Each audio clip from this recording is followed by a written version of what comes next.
ఓం శ్రీమాత్రే నమః. ఛానల్లోకి స్వాగతమండి. వృశ్చిక రాశి వారు జాగ్రత్తగా ఉండవలసిన సమయం వచ్చింది. అక్టోబర్ 11వ తేదీన మీ జీవితంలో ప్రళయం రాబోతుంది. అయితే మీరు చేస్తున్న తప్పేంటి? ఎందుకు ఈ పరిస్థితి ఎదురవుతుంది? అలాగే ఈ విపత్తు నుంచి ఎలా బయటపడాలి? మీ తప్పును ఎలా సరిదిద్దుకోవాలి? అలాగే ఈ సమయంలో మీరు చేయవలసిన దేవతారాధన, అలాగే పాటించవలసిన పరిహారాలేంటి అనే అంశాలను ఈ వీడియోలో మనం వివరంగా తెలుసుకుందాం. కానీ అంతకంటే ముందుగా మీరు కనుక మన ఛానల్ని ఇప్పటి వరకు సబ్స్క్రైబ్ చేసుకోకపోతే సబ్స్క్రైబ్ చేసుకొని పక్కనే ఉన్న బెల్ ఐకాన్ నొక్కి ఆల్ సెలెక్ట్ చేసుకుంటే మేము ఇలాంటి వీడియోస్ అప్లోడ్ చేయగానే ముందుగా మీకు నోటిఫికేషన్ వస్తుంది. అలాగే వీడియో నచ్చినట్లయితే లైక్ చేయండి. మీ జీవితానికి అలాగే మీ భవిష్యత్తుకు సంబంధించి ఆసక్తికరమైన అంశాలను కూడా ఈ వీడియోలో తెలియజేస్తాం. అందుకోసం మీరు ఈ వీడియోని ఎక్కడా కూడా స్కిప్ చేయకుండా చివరి వరకు చూడండి. అప్పుడే మేము ఏం చెబుతున్నామో మీకు పూర్తిగా అర్థమవుతుంది. ఈ రాశి వారికి కోపం చాలా అధికంగా ఉంటుంది. అయితే వచ్చిన కోపం ఎక్కువసేపు నిలవకపోయినా కూడా ఈ కోపం వల్ల అనేక రకాల సమస్యలను కొని తెచ్చుకుంటారు. చిక్కుల్లో పడే అవకాశం కూడా ఎక్కువగా ఉంటుంది. అంతేకాకుండా మీ జీవితంలో ఒడిదుడుకుల సమస్యలు కూడా ఎక్కువగానే ఉంటాయి. ఎన్ని ఒడిదుడుకుల సమస్యలు ఉన్నప్పటికీ కూడా అధికంగా శ్రమపడి వీరి బాధ్యతలను సక్రమంగా నెరవేర్చి ఒక మంచి స్థాయికి చేరుకుంటారు. అనేక బాధ్యతలు మీరు నిర్వహించవలసిన పరిస్థితులు కూడా ఏర్పడతాయి. అయితే తమ బాధ్యతలు నెరవేర్చి ఒక మంచి స్థితికి చేరుకున్నా సరే మళ్లీ తిరిగి వీరికి సమస్యలు వీరిని వెతుక్కుంటూ వస్తాయి. ఇలా అనేక రకాల సమస్యలను వీరు ఎదుర్కొంటారు. ఇక ఒక రకంగా చూసుకున్నట్లయితే ఈ రాశి వారికి ఎటువంటి కష్టాలు ఉన్నాయి అని ప్రత్యేకించి చెప్పక్కర్లేదు. ఎందుకంటే మానవ జీవితంలో కష్టం వెనుక సుఖం, అలాగే సుఖం వెనుక కష్టం ఉంటుందని ప్రతి ఒక్కరూ అర్థం చేసుకోవాలి.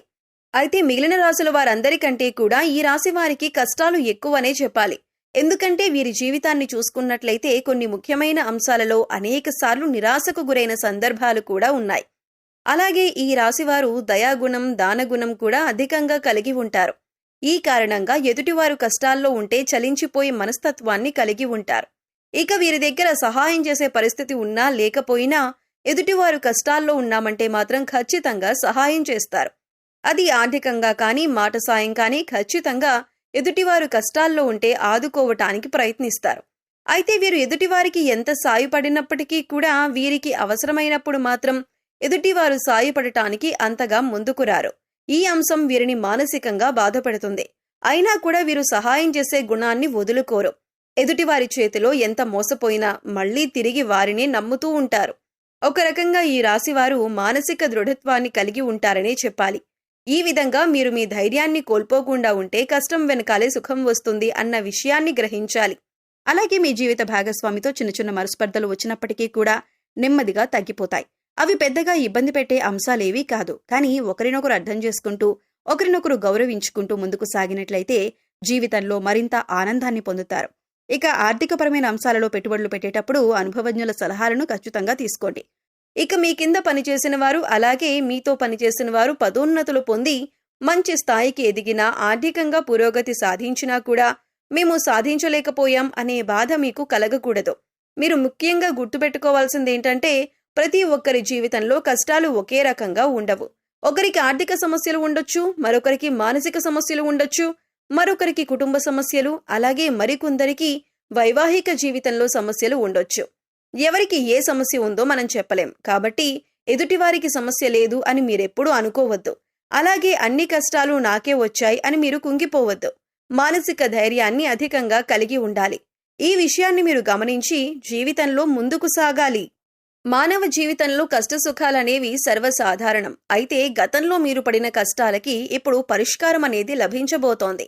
శివయ్య అనుగ్రహంతో మీ ప్రతి సమస్యకి ఒక పరిష్కారం దొరుకుతుంది. ఇక ఈ రాశివారి జీవితంలో రాబోయే ప్రళయం ఏంటి అంటే మీరొక సమస్యతో ఇబ్బంది పడబోతున్నారు. అయితే ఈ రోజున మీరు ఎదుర్కోబోయే సమస్య ఏదైతే ఉందో అది మీ భవిష్యత్తు పైన తీవ్రమైన ప్రభావాన్ని చూపిస్తుంది. పొరపాటున మీరు తీసుకునే తొందరపాటు నిర్ణయం వల్ల మీ పైన నేరారోపణ చేయబడుతుంది. కాబట్టి ఈ సమయంలో మీరు చాలా జాగ్రత్తగా ఉండాలి. ఈ సమయంలో మీరు బయట వ్యక్తులతో కానీ ఇరుగు పొరుగు వారితో కానీ దురుసుగా ప్రవర్తించటం వల్ల, దురుసుగా మాట్లాడటం వల్ల, కేవలం మీ తొందరపాటుతనం వల్ల మీరు అనేక రకాల నిందలు, ఆరోపణలు ఎదుర్కోవలసి వస్తుంది. ఇందుకోసం మీరు మాట్లాడే ప్రతి మాట కూడా ఆలోచించి ఆచితూచి మాట్లాడాలి. లేదంటే చిన్న అంశంలో గొడవ కూడా పెద్దగా అవటానికి దారితీసే అవకాశం ఉంటుంది. అందుకోసం మీరు ఈ అంశంలో జాగ్రత్తలు తీసుకోకపోతే మాత్రం భవిష్యత్తులో మీకు ఇది ముఖ్యంగా గుర్తుండిపోయే అంశంగా మారిపోతుంది. అంతేకాదు మీరు జీవితంలో మర్చిపోలేని విధంగా ఈ అంశం మీపైన ప్రభావం చూపిస్తుంది. ఇటువంటి ఒక ముఖ్యమైన సంఘటన మీ జీవితంలో కనిపిస్తుంది. కాబట్టి ఈ సమయంలో మీరు జాగ్రత్తగా ఉండాలి. ఈ సమయంలో మీరు మౌనంగా ఉండటానికి ప్రయత్నించండి. అలాగే దురుసుగా ప్రవర్తించకండి.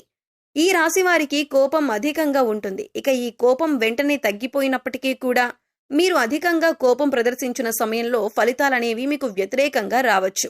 అప్పటికే సమస్యలు మిమ్మల్ని చుట్టుముట్టొచ్చు. ఇక ముఖ్యంగా ఇటువంటి సమస్యల నుంచి బయటపడటానికి మీరు దురుసుతనం అలాగే కఠినంగా మాట్లాడే స్వభావాన్ని మీరు తగ్గించుకోవాలి.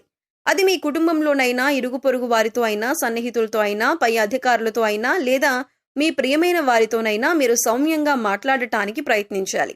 అయితే ఇటువంటి విపత్కరమైన పరిస్థితుల నుంచి మిమ్మల్ని కాపాడేది ఆ పరమశివుడే. అందుకోసం మీరు ఆ పరమశివుడి యొక్క ధ్యానం చేయండి. ప్రతిరోజు కూడా మీకు సమయం దొరికినప్పుడల్లా ఓం నమః శివాయ అనే పంచాక్షరి మంత్రాన్ని చదువుకోండి. అలాగే రోజు మీకు వీలైనన్నిసార్లు మృత్యుంజయ మహామంత్రాన్ని చదువుకోండి. ఇలా చేసినట్లయితే కనుక మీ జీవితంలో ఎదురయ్యే ప్రతి సమస్యకి కూడా ఆ పరమశివుడు వెంట ఉండి పరిష్కారాన్ని చూపిస్తాడు. అంతేకాదు పరమశివుడి యొక్క అనుగ్రహాన్ని పొందుతారు. ఎందుకంటే మీ జీవితంలో ఎటువంటి సమస్య మీ దరిదాపుల్లోకి రాకుండా శివయ్య కాపాడుతారు. అంతేకాదు శివుడికి నీళ్లతో అభిషేకం చేసినా సరే భోలా శంకరుడు చాలా సులువుగా మిమ్మల్ని అనుగ్రహిస్తాడు. అయితే ప్రతి సోమవారం కూడా శివాలయానికి వెళ్లి శివాలయంలో దీపారాధన చేయటానికి ప్రయత్నించండి. ఆవు నేతితో కాని నువ్వుల నూనెతో కాని దీపారాధన చేసి ఒక బిల్వపత్రాన్ని సమర్పించండి. ఒకవేళ మీకు గుడికి వెళ్ళటానికి కుదరకపోతే మీ ఇంట్లో ఉండే శివలింగానికి బిల్వపత్రాన్ని సమర్పించి నీటితో అభిషేకం చేయండి. ఈ విధంగా శివుణ్ణి పూజించినట్లయితే శివయ్య మిమ్మల్ని కష్టాల నుంచి బయటపడేస్తాడు. మీకు రాబోతున్న ప్రళయం నుంచి కూడా బయటపడేందుకు మార్గం తెలుస్తుంది. అలాగే మీకున్నంతలో దానధర్మాలు చేయటం మంచిది. దానధర్మాలు చేయటం వల్ల ఎంతో పుణ్య ఫలితం లభిస్తుంది. అపారమైన దైవశక్తిని పొందుతారు. ఇక మిగిలిన అంశాలలో మీరు మిశ్రమమైన ఫలితాలు పొందబోతున్నారు.